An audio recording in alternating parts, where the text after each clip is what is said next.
You smoke it and it goes down smooth. Hey! Spanning the globe to bring you the latest developments in medical cannabis, adult marijuana, industrial hemp, and spiritual ganja. We love the herb. It's time for the Marijuana Agenda with Russ Belville.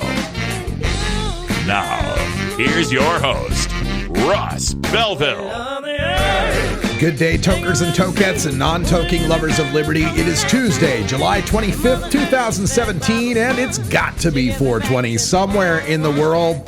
Welcome to the program, and I have a big announcement for you today because we are drastically cutting back here at the Marijuana Agenda. And first, let me thank everyone who's been big-time supporters of this show, who followed me for years and years and have contributed to the show. Appreciate each and every one of you, but reality is intruding in my life, and I need to spend more time doing some other endeavors lately. So I'm having to cut back on the time that I dedicate to this podcast to just 1/2 hour a day. So yeah, we're going to cut back from 2 hours a day just a half hour a day. But the goal here is in not just providing myself some more time in my life, but also to produce a more streamlined podcast that I hope will generate more listeners. I'm afraid too many people look at the show and they see 2 hours sitting there and they go, oh my God, that's way too much time. So we're going to cut down to 30 minutes and see how that affects our subscribers, see how that affects our listener base. And I hope it provides a more streamlined and compact show for you to listen to. It also means far fewer advertising breaks. We're just going to take 2 minutes out of every 30-minute podcast to pay the bills here. So thanks so much for your understanding and recognizing that I'm still dedicated to this mission. I still want to provide you the daily Cannabis Headline news, a daily interview with the organizations that are making a mark in the marijuana movement and marijuana industry, and my drug war data mining and radical rants, stupid stoner stories, reefer madness debunked. Those will all continue. We'll just spread them out throughout the half-hour podcasts. We'll also have Herb Thrasher showing up for our Reefer Rock review every Friday. So thanks again for your support, and I hope you enjoy the new podcast format. For today's show, in our Cannabis Headline news, we've got some news about Attorney General Jeff Sessions. In our Sensible Future segment with SSDP, we visit with Vilmarie Narloch, who talks about Jeff Sessions and his love of the 1980s relic, drug abuse resistance education. And then in the Radical Rant, I'll tell you about Prohibition Reframing 101, how to take existing drug policy and use it to fight for marijuana law reform. But first, the news. This is your Cannabis Headline News. Brought to you by MarijuanaMoment.net, the complete source for all your marijuana news in one morning newsletter from Marijuana Majority Founder Tom Angel. Subscribe today for free at MarijuanaMoment.net. This is your Cannabis Headline news for Tuesday, July 25th, 2017. I'm Russ Belville. A report in the Daily Beast details the meeting schedule of Attorney General Jeff Sessions in the time before and after his recusal from oversight in the investigation of Russian collusion that led to the appointment of Special Counsel William Mueller. Within that schedule, the report notes, quote, a phone call with Kevin Sabet, a former Obama administration official and leading opponent of legalizing marijuana, end quote, that took place just before lunch on March 3rd. On March 2nd, the day of Sessions' recusal announcement at 4 p.m., he had met earlier with 3 representatives from the Fraternal Order of Police to discuss, quote, asset forfeiture reform, sentencing reform, and drug legalization, end quote, and other criminal justice issues. Sabet would not disclose any details of the phone call with the Daily Beast. He was also one of the few non-governmental representatives Sessions met with during that tumultuous week. The latest tweet storm from President Donald Trump gives further credence to rumors that Attorney General Sessions may not be in that position much longer. On Monday, Trump referred to Sessions as, quote, our beleaguered Attorney General, end quote, followed by tweets today that claimed Sessions took a, quote, very weak position, end quote, regarding Trump's allegations of criminal conduct by his rival Hillary Clinton. Trump last week had declared that he would not have offered the job of Attorney General if he had known Sessions would recuse himself in the Russian collusion investigation, something Sessions only did after pressure from Senator Al Franken forced Sessions to admit under oath that he had spoken with Russian Ambassador Sergei Kislyak.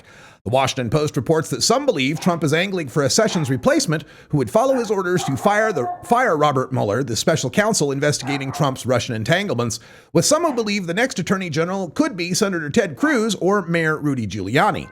An aide to Senator Cruz told the New York Times reporter the story is, quote, false, while Giuliani on CNN said there was, quote, no truth to the story, end quote. A spokeswoman for Maine's Department of Labor tells the Portland Press-Herald that her state's adult-use marijuana laws, quote, are an outlier, end quote, for their protections of marijuana users' employment rights. Julie Rabinowitz, the Director of Policy, Operations, and Communications, lamented that most employers will be forced to prove that a marijuana-using employee was actually impaired on the job in order to fire an employee for a positive drug test. Without stricter laws from the legislature, she complained, quote, Maine risks more employers leaving the state, end quote. Rabinowitz also stated that workers subject to losing their employment over the detection of inactive marijuana metabolites in their urine, which make up about 91% of all work drug test positives, should, quote, stop thinking of drug testing as something punitive, end quote. Instead, she said, without any reference to supporting studies, that drug testing, quote, incentivizes employees, especially those in recovery, to stay clean, end quote, and that drug testing somehow, quote, promotes a safer work environment for all workers, end quote. While arrests for drug possession, production, trafficking, and distribution of most drugs have been on the increase since 2010 in Canada, for the fifth straight year, cannabis-related offenses have declined. Lyft News reports that cannabis offenses still make up 58% of the arrests for drugs in Canada, despite declines in all provinces but Prince Edward Island and New Brunswick. Arrests held steady in the province of Quebec. Over 3/4 of all cannabis arrests in Canada are for mere possession of the herb. Arrests for young people for cannabis were down by 15% in 2016. The Canadian government is currently in the progress of legalizing marijuana for all adults as of July 2018, with provinces discussing age limits ranging from 18 to 21. A new cannabis nonprofit is advocating for medical marijuana use in sports. They made their debut in Denver during a kickball game sponsored by 420 Games. The new group, Athletes for Care, is featured in a story in The Cannabist and profiles former NFL offensive lineman Eben Britton and tight end Nate Jackson. The group was founded by Ryan Kingsbury, a former executive for Denver's CW Hemp, a company manufacturing and selling cannabidiol oil that it claims can be shipped legally to any state in the country. This episode was produced as part of the Marijuana Agenda with Russ Belville, the daily news and interview podcast covering the world of medical cannabis, adult marijuana, industrial hemp, and spiritual ganja. MJAgenda.com.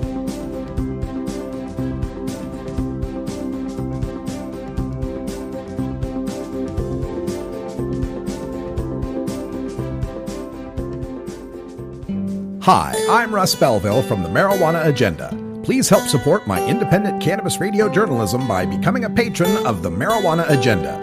Just log on to MJAgenda.com and click the Become a Patron button. For your $4.20 monthly donation, you'll keep our free live YouTube show on the air and receive your own private podcast feed of the first hour. For just $9.99, you'll receive both hours of the show and special downloads only available for VIPs. Thank you for your support. You're listening to the Marijuana Agenda with Russ Belville.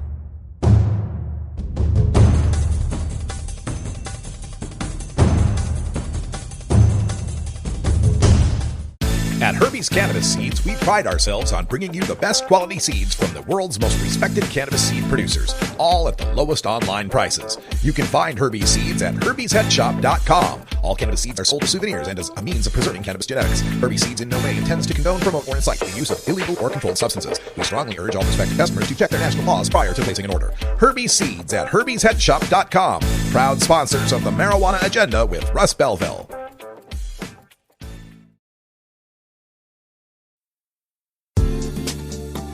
This is A Sensible Future, brought to you by Students for Sensible Drug Policy at ssdp.org. Drug policy is an issue that primarily affects the young, both in terms of use and legal prosecution. SSDP believes in honest education about drugs and advocates for harm reduction policies to protect young adults and society at large. We speak with another dedicated activist from SSDP, working toward a sensible future. Welcome, everyone, to another episode of A Sensible Future, the podcast for students for sensible drug policy at ssdp.org. I'm Russ Belville, and joining us today, we have Vilmarie Narloch. She's talking to us from Chicago, Illinois today. And Vilmarie, welcome to the show. Thank you, Russ. Thanks for having me. Tell our listeners how you got involved with SSDP. Sure. I've been involved since 2009 as a student in my doctoral program for clinical psychology at Roosevelt University. So I was a research assistant there at the Illinois Consortium on Drug Policy, and the director, my boss, Kathy Kane Willis, happened to be the advisor of the SSDP chapter there. So since I was working for her there, she sort of encouraged me to join the chapter as well, and I've been a happy member since. Well, that's fantastic. Well, I was interested in getting you on the podcast today because of recent comments we heard from Attorney General Jefferson Beauregard Sessions III. Oh, yeah. And I don't know how much longer he'll be our Attorney General, given some of the recent tweets from President Trump. But, right, I know. Yeah, Attorney General Sessions, I've often told listeners, is pretty much a throwback to the 1980s Just Say No era, the era I came up in and don't want to return us to by any means. Tell us your thoughts on Jeff Sessions and his recent call to return to the D.A.R.E program, the Drug Abuse Resistance Education. What did you think about that? Yeah, well, when I heard that he was going to be speaking at this D.A.R.E event, honestly, my initial thought was, well, of course he is, Yeah, and really. Then reading his comments, what he actually said, I was, it was a little bit scary hearing things like, law enforcement is prevention, and just statements like this are really scary and really, like you said, a throwback to an era that, excuse me, I don't think any of us want to go back to when it comes to drug education. As I think many people know, the D.A.R.E program was ineffective and proven so in many, many studies. So for him to sort of outright say that it worked is just false. Well, the way he tries to defend that is by looking at the statistics of self-reported drug use throughout the 1980s, which did show a decline. So how do we respond to that? Good-meaning people that hear this and know that, well, I know D.A.R.E didn't work, but how do we explain that drug use went down? Well, I think it's sort of a thing where there's a lot of other services. People are thinking more in terms of general health and wellness, more mental health support for young people started happening then. So I think there are so many other factors that come into play there. And I think another, argument that I've been hearing coming down the pipeline is that D.A.R.E there's a different version of D.A.R.E. And actually it's not D.A.R.E, the program is called Keeping It Real, which is just silly, but it's a program that was adopted by D.A.R.E in 2009. The program itself was reviewed about 2006, and even at that point, didn't get very good scores. If we're looking at something like the Substance Abuse and Mental Health Services Administration, their National Register for effective or evidence-based programs and practices, which is sort of like what a lot of people will go to find out if something is evidence-based and effective. So the Keeping It Real program that they're now trying to say like, oh, but this is what we do, they probably shouldn't really be pushing that so much either, because it's not so great. Kind of the kinder, gentler form of D.A.R.E. And so what do we do, Vilmarie, in this case where obviously drugs is something that's a reality in society and we want to steer children away from them or to make better choices if they use them. So what sort of education is going to work for the kids? Yeah, I think this is a really important thing to look at. And I did my dissertation on drug education and what young people thought about it. And generally what they're looking for is they're wanting someone, and I will say it's really important to actually talk to young people about what they want and what they think works. So that's one thing. It's actually including young people in the development of any sort of program that's going to be talking at them, So actually talking to the young people, they're wanting people who are knowledgeable about drugs, so professionals in the field, maybe doctors or medical professionals who really know what they're talking about to be delivering this information. not necessarily their teachers, who don't really have the time to go through all this intensive training, right? And they're wanting, young people to talk to and people that they feel comfortable talking to about these issues. If they do know a family member or a friend who they're concerned about, they want to be able to talk about that without fear of getting in trouble in school. So, Right. we need more compassion. We need, involvement of young people in the development, and we need reality. We know that young people use drugs, and we need to look at it from a harm reduction and public health perspective. So not police officers are the people they want to talk to. Yeah, no one really seems to think that police. In the work that I've seen, young people don't necessarily want to see a police officer talking to them about this, and especially nowadays. Well, for people that subscribe to Jeff Sessions' mode of thinking and think that there's a role for law enforcement in that, what would your response be to them as far as young people and criminal consequences for their drug use? Mm-hmm. Yeah, I mean, there are really significant consequences for young people using drugs because of the policies that exist. In some places, there are zero tolerance policies. So if they get caught with or even find out that they've been using drugs on their school property, they can get expelled. And certainly, we don't want to take away a young person's education and their opportunities for a positive future. And that's the kind of thing that happens when law enforcement is involved in this kind of thing. So are there specific programs at SSDP that are addressing this need for education in the middle schools or the high school levels, or does it just start at the college level? Yeah, I'm actually really glad you asked that. So we have, I've been working on our Just Say No, and that's KNOW as in knowledge, peer education, harm reduction and drug education program. And although it is sort of tailored for our college students to be able to talk to their peers, we do have high school chapters that are working on being trained to do this. And I have been getting some interest from other high schools and middle schools to tailor the program to that level. So there are a couple of opportunities that I'm sort of working on to bring our program to a younger age group as well. And with this with these new programs, are there also considerations as far as policies that we're trying to adopt in the schools with respect to reporting overdoses or anything that the kids might or young adults might have to deal with in a college setting? Absolutely, yeah. So a lot of our students are working on or have, been able to get Good Samaritan or medical amnesty policies on their campus in the books for their drug and alcohol policy. So in general, what that means is if, you're on campus and a friend of yours is experiencing a medical emergency related to drug use, you can call for help without fear of getting in trouble. Sometimes there'll be some educational component to it, to where if you do call for help or something like this, you'll maybe be referred to for counseling or something like that, but you wouldn't have the punishment such as being expelled or kicked out of your dorm or things like this. And what about really policies? Encouraging people.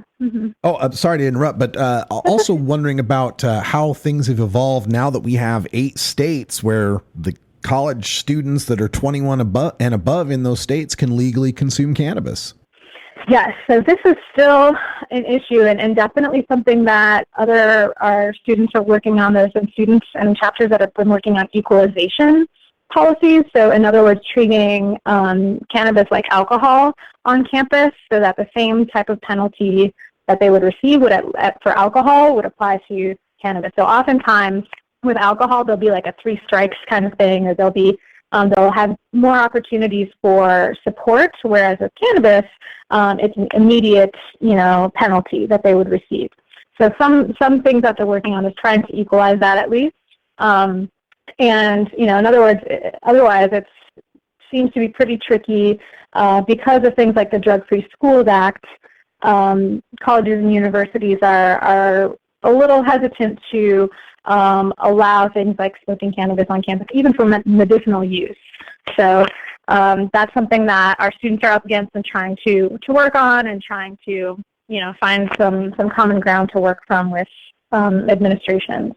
I see. Well, Vilmarie Narloch, this is a developing situation with respect to the drug education. Again, like we said, we don't even know if Jeff Sessions will be around by the time this interview airs, much less over the next the rest of the administration. But it's good to know the folks at SSDP are paying attention to this and coming up with effective, practical education that'll actually work for the kids.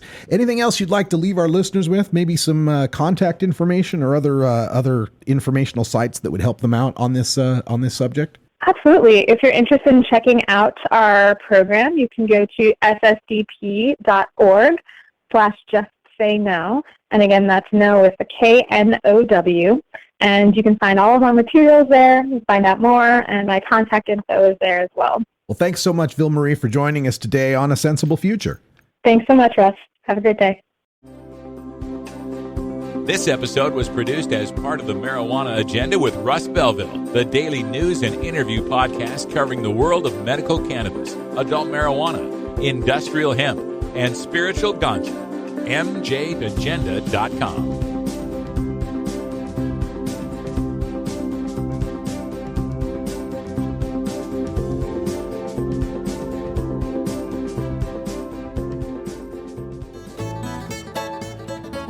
New beginner guitars and banjos are often constructed much better than ones built before your time. Why struggle? Get a new instrument or fix the old one. The trusted professionals at the Fingerboard Extension will evaluate your instrument for free. Repairs are priced for people who work for a living. Stop by the Fingerboard Extension downtown Corvallis at 120 Northwest 2nd Street today or check out its inventory on the web at fingerboardextension.com. You're not high. You're listening to the Marijuana Agenda with Russ Belville. I reject the idea that we're going to be better placed if we have more marijuana. Okay, maybe you're a little high. Hey everybody, it's Russ Belville from the Marijuana Agenda, inviting you to be like me and get your ink done at Lucky Horseshoe Tattoo, Fort Worth's most female-friendly, clean, sterile, awesome tattoo shop. Thomas and his crew are true artists who can design you a custom piece or use a design you bring in.